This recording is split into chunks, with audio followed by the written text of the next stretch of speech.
Hello student, आप सबका growth academy गुरुजी में एक बार फिर से स्वागत है। आज हम लोग CSIR नेट जून 2025 का पार्ट बी से लीनियर अलजेब्रा का कंप्लीट सॉल्यूशन आज हम लोग सॉल्व करेंगे, ठीक है ना। पहला क्वेश्चन हमारे पास कह रहा है कि which of the following polynomials is the characteristic polynomial of real 2x2 matrix A such that trace of A कितना दिया है हमें 7 and trace of A square हमें कितना दिया है 29, ठीक है ना। तो हमसे पूछ रहा है कि यहाँ पर कैरेक्टरिस्टिक पॉलिनोमियल ऑफ रियल का 2x2 का मैट्रिक्स क्या होगा, ठीक है। चार ऑप्शन दिया गया है। देखिए सबसे पहले समझिए कि हमारे पास यहाँ पर ट्राइस ऑफ ए दिया है। अगर हमारे पास ए मैट्रिक्स है और उसकी आइगन वैल्यूज हमारे पास क्या है λ1 एंड λ2 है, ठीक है ना। तो अगर हम लोग ट्राइस ऑफ ए निकालेंगे तो ट्राइस ऑफ ए क्या होगा हमारे पास λ1 प्लस λ2 होगा। तो यहाँ से हमें क्या मिल जाएगा λ1 प्लस λ2 इक्वल टू दिया है 7, ठीक है ना। इसको इक्वेशन नंबर फर्स्ट रखते हैं। सेकंड में क्या कह रहा है, ए स्क्वायर का ट्रेस पूछ रहा है, ठीक है। मतलब मैट्रिक्स ऑफ ए का जब हम लोग स्क्वायर करेंगे तो इसके आइगन वैल्यूज का भी क्या हो जाएगा हमारे पास स्क्वायर मिलेगा, ठीक है ना। λ1 का स्क्वायर एंड λ2 का स्क्वायर। और इनका ट्रेस कह रहा है कितना हमारे पास 29 है। मतलब λ1 का स्क्वायर प्लस λ2 का स्क्वायर हमारे पास कितना दिया है 29। अब क्या करेंगे, इन दोनों इक्वेशन को हम लोग सॉल्व करेंगे जहां से हमारे पास एक कैरेक्टरिस्टिक पॉलिनोमियल आराम से मिल जाएगा, ठीक ना। तो क्या करेंगे यहाँ पर हम लोग λ1 प्लस λ2 का होल स्क्वायर करेंगे तो इक्वल क्या मिलेगा यहाँ से λ1 का स्क्वायर प्लस λ2 का स्क्वायर प्लस 2λ1 इंटू λ2। तो λ1 प्लस λ2 हमारे पास कितना है 7, 7 का स्क्वायर हो जाएगा 49 एंड इसका स्क्वायर हमारे पास दिया है 20 प्लस 29 प्लस 2λ1 एंड λ2। तो यहाँ से हमें क्या मिल जाएगा λ1 λ2 यहाँ से मिल जाएगा 49 माइनस 29 एंड यहाँ से हमें मिल जाएगा 20 जो कि λ1 इंटू λ2 के इक्वल क्या आ जाएगा 2। λ1 इंटू λ2 इक्वल टू क्या मिल जाएगा हमें 10। अब देखिए λ1 एंड λ2 हमारा क्या होता है डिटरमिनेंट ऑफ मैट्रिक्स होता है। अगर आइगन वैल्यूज का हम लोग प्रोडक्ट देख रहे हैं तो वो क्या होता है डिटरमिनेंट ऑफ ए के बराबर होता है, ठीक है ना। हमारा λ1 इंटू λ2 है। हमको यहाँ पे पॉलिनोमियल पूछ रहा है तो पॉलिनोमियल के लिए हम लोग क्या करेंगे, यहाँ से हमारे पास फार्मूला बनेगा T square minus trace of A, क्या बनेगा यहाँ पर trace of A plus determinant of A. ये हमारे पास क्या बनेगा फार्मूला बनेगा। तो यहाँ पे वैल्यू रखेंगे तो T square minus trace of A हमारे पास 7 है, यहाँ पे टी होगा 7t plus determinant of A हमारे पास कितना मिला 10 मिला, यहाँ पे 10 रखेंगे तो ऑप्शन हमारे पास क्या हो जाएगा फोर्थ करेक्ट हो जाएगा। क्लियर। नेक्स्ट क्वेश्चन देखते हैं। नेक्स्ट क्वेश्चन में कह रहा है कि लेट F5 पास दिया है denote the field with 5 elements, how many 2x2 matrices with entries in F5 have rank 1, ठीक है ना। पूछ रहा है कि आपके पास 2x2 की कितनी मैट्रिसेस आपको बन सकते हैं जहां जिसकी एंट्रीज कहां से आनी चाहिए F5 से आनी चाहिए और उन सब की रैंक कितनी होनी चाहिए 1 होनी चाहिए। तो कितनी मैट्रिसेस हमारे पास यहाँ पर बनेंगे। तो इसके लिए हम लोग सबसे पहले क्या करेंगे, हम लोग देखेंगे 2x2 की ओवरऑल कितनी मैट्रिसेस बनती है जिसके रैंक 2 हो, ठीक ना। उसके बाद रैंक 1 के लिए देख लेते हैं, ठीक। सबसे पहले हम लोग क्या देखते हैं, उससे पहले देखते हैं कि हमारे पास कितनी मैट्रिसेस यहाँ पर बनेगी, फिर रैंक 1 और रैंक 2 के बारे में डिस्कस करेंगे। तो कितनी मैट्रिसेस बनेगी उसके लिए एक रिजल्ट यूज करते हैं जो कि जिससे हमारा ये क्या हो जाएगा आसान हो जाएगा। रिजल्ट क्या होता है कि मान लीजिए आपके पास क्या है एक मैट्रिक्स है, इफ ए आपकी क्या है एक m क्रॉस n की मैट्रिक्स है ओवर m, ठीक है ना। तब यहां से कहेंगे then total number of distinct matrix over the field f कितनी हो जाएगी हमारे पास, यहाँ से हो जाएगी हमारे पास जो भी फील्ड दिया रहेगा उसकी कार्डिनलिटी और पावर में हमारे पास मैट्रिक्स का ऑर्डर, ठीक है ना। तो यहाँ पर हमारे पास क्या दिया गया है, फील्ड हमारे पास क्या दिया ये 5 को दिया तो यहाँ पे 5 लिखेंगे। इसकी पावर हमारे पास कितनी होगी m क्रॉस n मतलब 2x2 के दिया तो 2x2 चलेंगे तो यहाँ से क्या मिल जाएगा 5 की पावर 4 मतलब 625। तो हमारे पास अगर यह 5 लेके चल रहे हैं तो इसके पास टोटल डिस्टिंक्ट मैट्रिक्स कितनी मिलेगी, 625 मिलेगा, ठीक ना। अब हम लोग देख लेते हैं मैट्रिक्स, ऐसी मैट्रिक्स चूज करेंगे जिसकी रैंक क्या होनी चाहिए, 2 होगी। हम लोग क्या करेंगे, मैट्रिक्स ऐसे बनाएगी जिसकी रैंक कितनी होनी चाहिए, 2 होनी चाहिए, ठीक ना। तो मैट्रिक्स 2 रैंक के लिए हम लोग क्या करेंगे, अच्छा देखिए, अगर किसी मैट्रिक्स, अगर हम 2 क्रॉस 2 की मैट्रिक्स लेके चल रहे हैं और उसकी रैंक 2 है तो इसका मतलब हमारे इन्वर्टिबल मैट्रिक्स होगा, ठीक है ना। तो यहाँ से हम लोग इन्वर्टिबल मैट्रिक्स के लिए करते हैं, फॉर इन्वर्टिबल मैट्रिक्स, ठीक है ना। अगर हमको क्या दिख रहा है पहले समझिए, हमको एक मैट्रिक्स मिला ए। अभी इस मैट्रिक्स ए हमारे पास क्या है, 2 क्रॉस 2 की मैट्रिक्स है। यहाँ पे दो पॉसिबिलिटी होगी, या तो इसका डिटरमिनेंट कितना होगा, नॉन जीरो होगा, या तो इसका डिटरमिनेंट कितना होगा, जीरो होगा, क्लियर। अगर इसका डिटरमिनेंट हमारे पास नॉन जीरो आ रहा है तो इसका मतलब इसकी रैंक कितनी होगी, 2 होगी। यहाँ पे हमारे पास नॉन जीरो की बात कर रहे हैं हम लोग, ठीक है ना। एंड ए का डिटरमिनेंट कैसा है, जीरो है, तब इसकी रैंक कितनी हो सकती है, इसकी रैंक 1 हो सकती है या तो जीरो हो सकती है, ठीक है ना, राइट। जीरो मैट्रिक्स को हम लोग यहाँ पे इंक्लूड करेंगे तो इसकी रैंक या तो 1 होगी या तो जीरो होगी, ठीक है ना। तो यहाँ से हम लोग इन्वर्टिबल की बात करें, मतलब रैंक 2 के लिए हम लोग यहाँ पे बात कर रहे हैं। तो अगर रैंक 2 के लिए हम लोग बात किया जाए, मतलब इन्वर्टिबल मैट्रिक्स, तो क्या करेंगे, यहाँ पे GLN यूज करेंगे, GLNFP। तो यहाँ से हमारे पास कितने होते हैं, इसका फार्मूला होता है p की पावर n माइनस 1, p की पावर n माइनस p की पावर p इन अप टू कहाँ तक, p की पावर n माइनस p की पावर n माइनस 1। तो यहाँ से हम लोग देख लेते हैं कि वह 2 रैंक के लिए कितने बन सकते हैं। तो यहाँ से लिखेंगे GL, n का मतलब हमारे पास कितने ऑर्डर के मैट्रिक्स दिए गए, यहाँ पे 2 ऑर्डर का मैट्रिक्स दिया है। p का मतलब जो भी हमारे पास एलिमेंट्स दिया है, यहाँ पे 5 एलिमेंट्स के लिए बोला है। तो यहाँ से क्या मिल जाएगा, p की पावर 2 माइनस 1, सॉरी 5 की पावर, p का स्थान में हमारे पास क्या है, 5 है, 5 की पावर 2 माइनस 1 एंड 5 की पावर 2 माइनस 5। एंड इससे ज़्यादा जाएंगे तो हमारे पास यहाँ पर कुछ नहीं मिलेगा। तो यहाँ से क्या मिल जाएगा, 5 की पावर 2 मतलब कितना हो जाएगा, 25 माइनस 1, एंड यहाँ पे क्या मिलेगा, 25 माइनस 5। तो इक्वल यहाँ से मिल जाएगा 24 इंटू 20। तो यहाँ से मिल जाएगा 480। 480 वो मैट्रिक्स बनेंगी जिनकी रैंक कितनी होगी, 2 होगी, क्लियर। एंड देखिए, जीरो रैंक के लिए हमारे पास क्या होना चाहिए, मैट्रिक्स हमारा कैसे होना चाहिए। अगर हम लोग यहाँ पर जीरो रैंक की बात करें, फॉर जीरो रैंक, इसकी कोई भी रैंक ना बने, तो ऐसी कौन सी मैट्रिक्स होती है, ऐसी मैट्रिक्स सिर्फ हमारी होती है जीरो मैट्रिक्स, जिसकी सभी एंट्रीज क्या होंगे, जीरो होंगे, ठीक ना। तो एक मैट्रिक्स तो हमारे पास ऐसा भी एग्जिस्ट करेगा। तो इसकी कितनी होगी, यहाँ पर इसके पास कितने मैट्रिक्स बनेंगे, हमारे पास सिर्फ एक मैट्रिक्स बनेंगे, ठीक ना। अब हमें बात करना है कि ऐसे मैट्रिक्स जिसके पास क्या हो, 1 रैंक हो। तो यहाँ पे हम लोग क्या करेंगे, फॉर 1 रैंक के लिए, यहाँ पे हमसे 1 रैंक के लिए ही पूछा है, इसलिए 1 रैंक के लिए करेंगे। तो फॉर 1 रैंक के लिए क्या करेंगे, जितनी भी मैट्रिक्स हमारे पास है, ठीक है ना, टोटल मैट्रिक्स, उस मैट्रिक्स में से हम लोग क्या करेंगे, 2 वाली रैंक के मैट्रिक्स को सब्ट्रैक्ट कर देंगे, ठीक है ना। और 1 रैंक, सॉरी 0 रैंक की जितनी मैट्रिक्स है उसको सब्ट्रैक्ट कर देंगे। तो जो बचेगा हमारे पास क्या आएगा, 1 रैंक की मैट्रिक्स आएगी। तो टोटल मैट्रिक्स हमारे पास डिस्टिंक्ट कितने मिले हैं, 625। एंड 2 रैंक वाली मैट्रिक्स हमारे पास कितने मिली है, 480। एंड 0 रैंक की मैट्रिक्स हमारे पास कितनी है, 1। तो इसको सॉल्व करेंगे तो यहाँ से हमारे पास क्या आ जाएगा, यहाँ से इसको सॉल्व करेंगे 625 माइनस 481, एंड इसको सॉल्व करेंगे कितना मिल जाएगा, 144। तो 1 रैंक की हमारे पास टोटल कितनी डिस्टिंक्ट मैट्रिक्स मिलेगी, 144 मिलेगी। मतलब ऑप्शन बी हमारे लिए क्या हो जाएगा, करेक्ट हो जाएगा, क्लियर।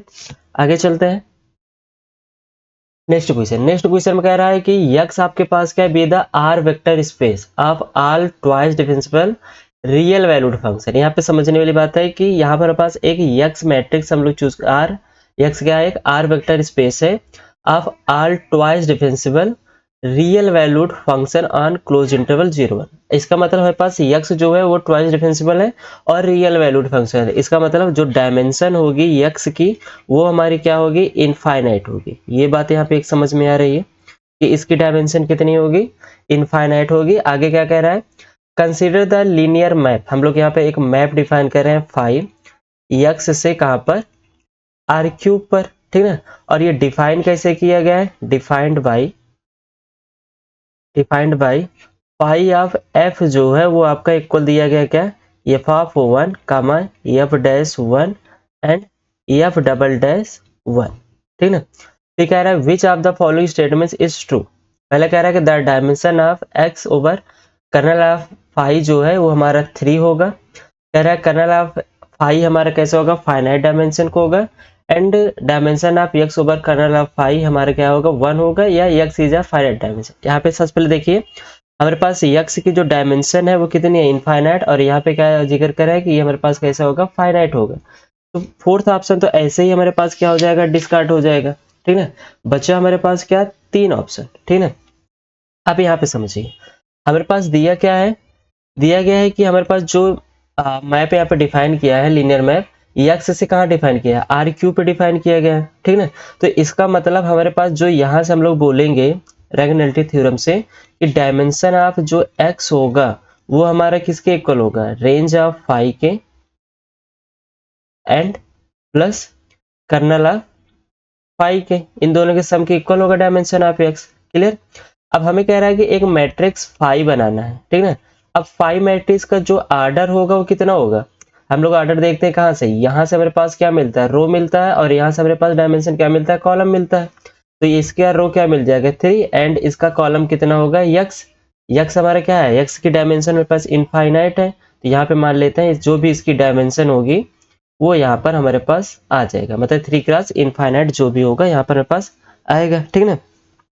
लेकिन हमारे पास यहाँ से पता है कि रैंक ऑफ, अगर रेंज निकाला जाए, रैंक ऑफ ए निकाला जाए, ए की रैंक जो होगी वो किसके इक्वल होती है, लेस देन और इक्वल होता है minimum of m comma n के, ठीक है ना। जो भी मिनिमम होगा उसके इक्वल होगी, लेस देन और इक्वल होगी, तो यहाँ से रैंक ऑफ ए हमारे पास क्या मिल जाएगा, लेस देन और इक्वल मिनिमम ऑफ किसका, एम, एम के स्थान पे क्या है 3 एंड एन के स्थान पे क्या है इनफाइनाइट। तो इन दोनों में से मिनिमम हमारे पास क्या आएगा, 3 आएगा। तो रैंक ऑफ ए जो होगी वो हमारी क्या हो सकती है, 3 या 3 से छोटी हो सकती है। कहने का मतलब या तो एक 0 होगी, या तो 1 होगा, या तो 2 होगा, या तो 3 होगा। यही रैंक इसकी हो सकती है, ठीक ना। तो मान लेते हैं इसके रैंक क्या है हमारे पास, less than or equal to 3 यहाँ पर हमारे पास कह रहा है, ठीक। अगर रैंक है इसकी लेस देन आर इक्वल 3 है तो इसका मतलब इसका जो रेंज होगा वो रेंज भी हमारे पास कितना आएगा, 3 आएगा। एंड डायमेंशन ऑफ यक्स हमारे पास क्या दिया गया है, यहाँ पर इनफाइनाइट दिया गया है, ठीक ना। और यहाँ से हम लोग क्या बोल रहे हैं कि dimension of x and range of 5 plus kernel of 5 आपस में कैसे है, इक्वल है। और इसकी रेंज कितनी है 3, और यक्स की डायमेंशन कितनी है इनफाइनाइट। तो इसका मतलब कर्नल ऑफ 5 को भी हमारा क्या होना पड़ेगा, इनफाइनाइट होना पड़ेगा। कर्नल ऑफ 5 को क्या होना पड़ेगा, इनफाइनाइट होना पड़ेगा। तो ऑप्शन सेकंड देखिए, कर्नल ऑफ 5 कह रहा है कि फाइनाइट डायमेंशन का, लेकिन यहाँ पर ये क्या आ रहा है, इनफाइनाइट डायमेंशन कह रहा है, मतलब सेकंड ऑप्शन भी हमारे लिए क्या हो जाएगा, डिस्कार्ड हो जाएगा। क्लियर।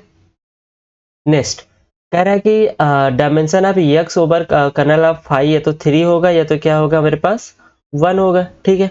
अब ये कैसा कह रहा है कि जो एक्स है वो हमारा कैसा है, ट्वाइस डिफरेंशियल फंक्शन है। अगर एक्स हमारा ट्वाइस डिफरेंशियल फंक्शन है तो यहाँ से एक्स को हम थोड़ी देर के लिए ये चूज कर सकते हैं 1x x स्क्वायर, ठीक है, and up to so on choose कर सकते हैं, कोई दिक्कत नहीं। ये हमारे पास कैसे बनेगा, इनफाइनाइट डायमेंशन का बनेगा। या फिर आप कोई भी चीज चूज कर सकते हैं, साइन एक्स, कास एक्स, जो भी कोई भी हम लोग जो ट्वाइस डिफरेंशियल फंक्शन है उसको चूज कर सकते हैं, ठीक है ना। फिर नेक्स्ट आपके पास यहाँ पे कह रहा है कि फाई ऑफ एफ जो है वो डिफाइन आपका कुछ इस प्रकार से है, phi of F of 1 f dash 1 and f double dash 1 की तरह से इसको डिफाइन किया गया है। और यह एफ हमारा कहाँ से है, एफ हमारा दिया गया है कि फाई ऑफ एफ, ठीक ना। तो हम लोग क्या करते हैं, इस सबको एफ मानते हैं। फाई ऑफ 1 करेंगे तो हमें क्या मिलेगा, यहाँ से यहाँ पे 1 मिलेगा, बाकी सबका डिफरेंशिएट करेंगे तो 0।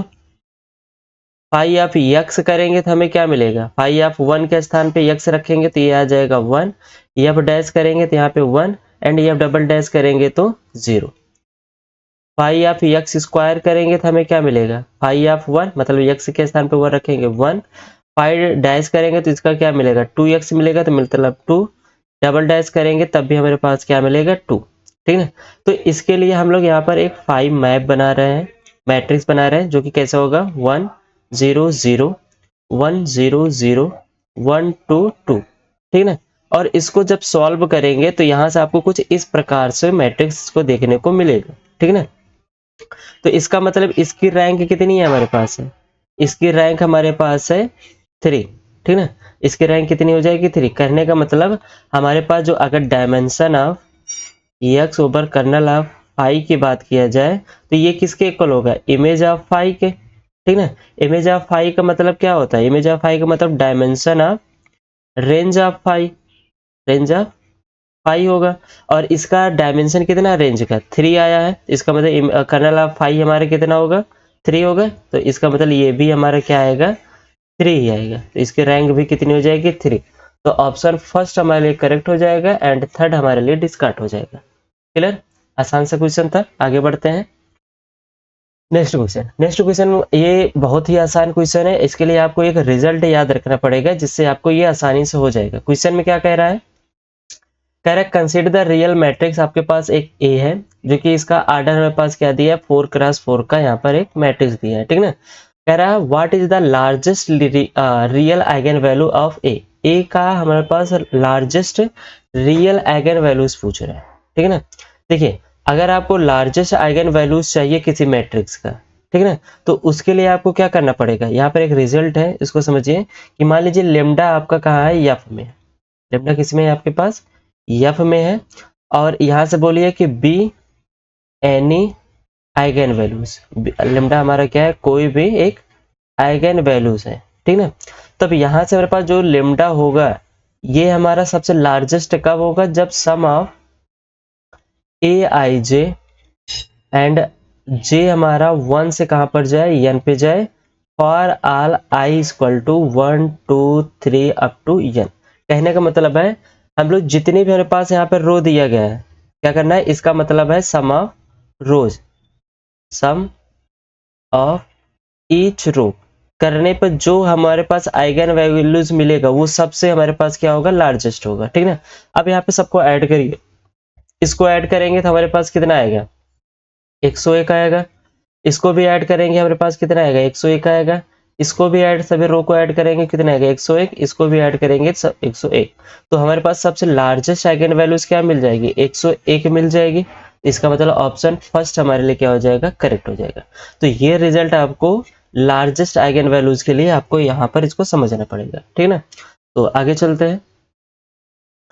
नेक्स्ट क्वेश्चन कह रहा है कि लेट सी हमारा कहाँ है कंटिन्यूअस फंक्शन है इन क्लोज इंटरवल 0 से पाई पर। ठीक है ना, be the real vector space of real valued continuous function. यहाँ पे क्या कह रहा है real valued continuous functions on the close interval 0 to pi. ठीक है ना, फॉर पॉजिटिव इंटीजर्स, यहाँ पे क्या है पॉजिटिव में मतलब एन हमारा कहाँ से आ रहा है नेचुरल नंबर से आ रहा है। Define f n in continuous function of close interval 0 to पाई।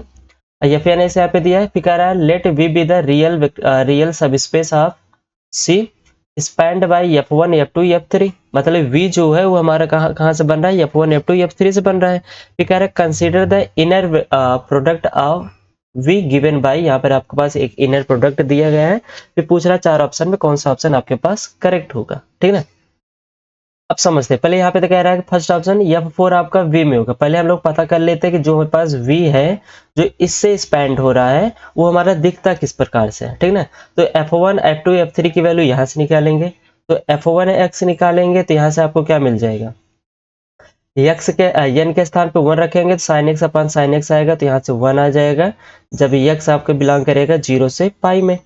फिर यहाँ पे क्या कर रहा है n के स्थान पे 1 रखना है, तो यहाँ पर भी वैल्यू हमारे पास क्या आएगी 1 आएगी और x इक्वल टू 0 पर, एंड यहाँ पे n के स्थान पे 1 रखेंगे तब भी इसकी वैल्यू हमारे पास क्या आएगी 1 आएगी x इक्वल टू 5 पर। ये हमारे f1 होगा। ठीक है, f2x से देखते हैं। f2x हमारे पास क्या आता है, n के स्थान पे क्या रखना है हमें 2 रखना है, तो यहाँ से बन जाएगा आपके पास sin 2x अपान में x। अगर इसको देखा जाए तो sin 2x को हम लोग लिख सकते हैं 2 sin x इंटू कहाँ से x, और अपान मेरे पास साइन एक्स है, तो साइन एक्स कैंसिल, तो यहाँ से आपको मिल जाएगा 2 cos x जब x आपका क्या होगा 0 से पाई में होगा। क्लियर। फिर यहाँ पे क्या करेंगे, n के स्थान पे 2 रख रहे हैं तो ये हमारा 2 आएगा जब x आपका इक्वल टू 0 होगा। यहाँ पर n के स्थान पे 2 रखेंगे तो यहाँ पर मेरे पास क्या आएगा 2 -1 यहाँ से आ जाएगा मेरे पास -2 जब x इक्वल टू आपके पास क्या होगा पाई होगा। ठीक ना। फिर f3x देख लेते हैं। f3x अगर हम लोग देखेंगे तो यहाँ से हमारे पास क्या आएगा, n के स्थान पे 3 रखेंगे तो साइन 3x अपान में साइन x। ठीक ना। जब x आपका क्या होगा क्लोज इंटरवल 0 से पाई में होगा एंड n के स्थान पे 3 जब x इक्वल टू आपके पास 0 होगा और यहाँ पे रखेंगे तो यहाँ से +3 मिलेगा जब x इक्वल टू पाई मिलेगा। क्या कोई f(i) हमारे पास जो f1 f2 f3 है किसी को जनरेट कर सकता है या नहीं कर सकता है, इसको देखते हैं। क्या f1 हमारा f2 और f3 को जनरेट कर सकता है, नहीं कर सकता। f2 हमारा f1 और f3 को जनरेट कर सकता है, नहीं कर सकता, क्योंकि यहाँ पे देखिए 2 cos x है, यहाँ पर 1 1 है और यहाँ पे sin 3x अपान sin x और बाकी सब 3 3 है। मतलब यहाँ पे देखने से पता चल रहा है कि f1 f2 और f3 ये तीनों आपस में कैसे है, डिस्टिंक्ट है। ये तीनों आपस में कैसे डिस्टिंक्ट है, मतलब V में हमारे पास क्या आ रहा है, f1 f2 और f3 आ रहा है। ठीक है, तो ये सभी डिस्टिंक्ट है और इनसे ये स्पैंड हो रहा है। V हमारा क्या हो रहा है, इन सभी f(i) से f1 f2 f3 से स्पैंड हो रहा है। तो इसका मतलब यहाँ से बोल सकते हैं कि डायमेंशन ऑफ जो V होगा वो हमारी कितनी होगी, 3 हो जाएगी। ठीक है ना, V की डायमेंशन कितनी होगी, फिर 3 हो जाएगी। तो इसका मतलब थर्ड ऑप्शन में कह रहा है the dimension of V is 2, तो ये हमारे पास क्या हो जाएगा, डिस्कार्ड हो जाएगा। अब F4 पे आइए, कह रहा है कि F4 आपका V में बिलोंग करेगा, तो F4 को निकाल लेते हैं।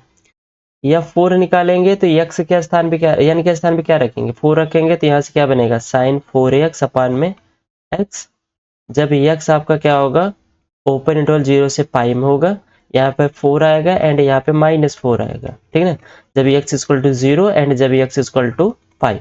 क्या F4 हमारा किसी से बन सकता है, F1 F2 F3 किसी से भी बन सकता है। सब में देखिए 1 1 2 3 यहाँ पे 4 आ रहा है। कोई अगर हम लोग F1 और F3 को ऐड करेंगे तो 3 और 4 तो हो जाएगा, लेकिन साइन 3x अपान साइन x और यहाँ से 1 वो हमारा साइन 4x अपान साइन x नहीं बना पाएगा। ठीक है ना, तो इसका मतलब ये है कि F4 जो आपका है वो V में बिलोंग नहीं करेगा, तो फर्स्ट ऑप्शन भी आपके लिए डिस्कार्ड हो जाएगा। ठीक है ना, अब बचा है कि F1 F2 F3 is an orthonormal basis on V। फिर फोर्थ ऑप्शन कह रहा है F1 F2 F3 is an orthogonal set but not orthonormal. ठीक है, अब कैसे पता करना है कि ये हमारा ऑर्थोगोनल या ऑर्थोनॉर्मल बनाएगा कि नहीं। ठीक है ना, देखिए ऑर्थोनॉर्मल बेसिस बनाने के लिए आपको यहाँ पे एक चीज समझ पड़ेगा।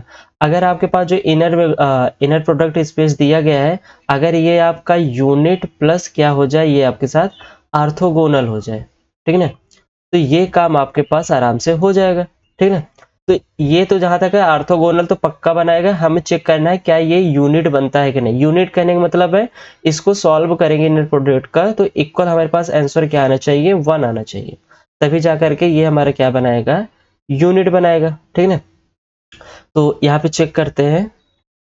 तो सबसे पहले हम लोग क्या करेंगे, F1 क्या दिया, F1 और F1 F और G कहाँ से आ रहा है हमारे पास, F और G 2 पाई 0 से पाई fx gx sine square x दिया गया है। तो इसके लिए हम लोग क्या करते हैं, यहाँ से सबसे पहले F1 को चेक करते हैं। ठीक है ना, तो क्या मिलेगा 2 अपान पाई इंटीग्रेशन 0 से पाई f1x इंटू f1x और यहाँ से क्या मिल जाएगा साइन स्क्वायर x dx मिल जाएगा। यहाँ से क्या मिल जाएगा 2 अपान पाई इंटीग्रेशन 0 से पाई f1x सारी वैल्यू मेरे पास 1 1 है, तो यहाँ से हमें क्या मिल जाएगा overall sine square x into D x. इसको सॉल्व किया जाएगा तो 2 अपान पाई 0 से पाई साइन स्क्वायर x को हम लोग क्या लिख सकते हैं 1 माइनस कास 2x अपान में 2 लिख सकते हैं, राइट। इसको सॉल्व करेंगे, जब इसको सॉल्व करेंगे तो साइन एक्स का हम लोग cos 2x का इंटीग्रेशन करेंगे, क्या मिलेगा साइन 2x मिलेगा और साइन 2x में हम लोग लिमिट अपग्रेड करेंगे 0 से पाई में, तो साइन 2 पाई हम लोग करें या साइन पाई करें, साइन 0 करें, इन दोनों की वैल्यू क्या आती है 0 आती है। तो आपके पास से बचता क्या है 1/2 के इंटीग्रेशन x आ जाएगा, तो यहाँ से आपको मिल जाएगा 2 अपान पाई इंटू यहाँ से मिल जाएगा पाई बाई 2। तो इक्वल यहाँ से क्या मिल जाएगा हमारे पास 1 मिल जाएगा। मतलब F1 और F1 आपस में क्या करेगा, यूनिट तो बनाएगा ही बनाएगा, ठीक है ना। और साथ में अब हमको चेक करना है सेम F2 कामा F2, ठीक है ना। ये भी आपके पास क्या आएगा 1 ही आएगा, आप चेक कर लीजिएगा। F3 भी और F3 भी आपके पास क्या आएगा 1 ही आएगा। तो ऑप्शन आपके पास यहाँ पे क्या हो जाएगा, सेकंड सही हो जाएगा एंड फोर्थ आपके लिए क्या हो जाएगा यहाँ पर डिस्कार्ड हो जाएगा, क्योंकि ये आर्थो नॉर्मल बेसिस तो बनाएगा एंड आर्थोगोनल भी बनाएगा। लेकिन यहाँ पे कह रहा है कि ये आर्थोगोनल है लेकिन आर्थो नॉर्मल बेसिस नहीं, लेकिन ये आर्थो नॉर्मल बेसिस भी है एंड आर्थोगोनल भी है, ठीक है ना। इसलिए आपके पास सेकेंड ऑप्शन करेक्ट हो जाएगा एंड फोर्थ ऑप्शन आपके लिए क्या हो जाएगा, डिस्कार्ड हो जाएगा। क्लियर, आगे चलते हैं। आप लोग इसको होमवर्क है, इसको चेक कर लीजिएगा कि ये आपका सेम ऐसे ही करना है, आपको यही बनेगा, ठीक है। F1 F2 F2 करेंगे तो यहाँ से हम लोग F2 के लिए क्या लेके चलेंगे, 2 cos x 2 cos x, ठीक है। तो आपके यहाँ से फार्मूला बन जाएगा साइन वाला, तो जहाँ से फिर वो क्या cos वाला फिर साइन से हो जाएगा, तो आराम से आपका वहां पर 1 आ जाएगा। नेक्स्ट क्वेश्चन मेरे पास कह रहा है कि लेट v आपके पास क्या दिया गया है, A x cube plus B x square plus C x, A B C आपका r से आ रहा है और f आपका कहाँ बिलोंग कर रहा है, v में, ठीक है। क्यू आप f कह रहा है कि इंटीग्रेशन -1 से 1 पर f डैश t जो का स्क्वायर जो है dt, ये हमारे पास डिफाइन है, ठीक है। कह रहा है कि इनमें से कौन सा हमारे पास फॉल्स है, ठीक।